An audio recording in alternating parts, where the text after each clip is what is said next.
রেবওয়ানের মাটি নিচে আন্ডারগ্রাউন্ডে 3 তলা নিচে কারাগার, আয়না ঘর, ডানে বামে 10টা করে 20টা রুম, চিকন।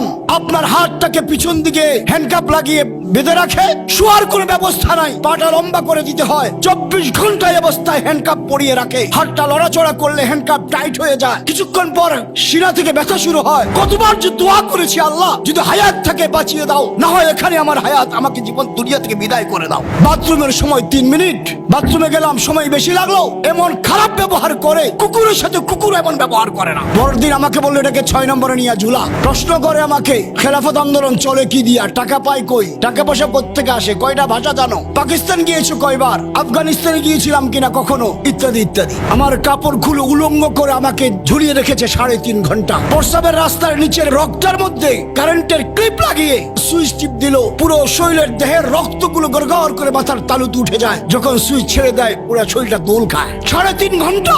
আজ বাংলাদেশে আওয়ামী লীগের এই পতন হওয়ার একমাত্র কারণ, বাংলাদেশের নিরপরাধ ওলামায়ে কেরামকে জুলুম নির্যাতন করে, জঙ্গি নাটক বানিয়ে বানিয়ে আইনা করে নির্যাতন করে তাদের স্ত্রী সন্তানদেরকে বিধবা এদিন করার কারণে আল্লাহর গজব, গজব আর গজব।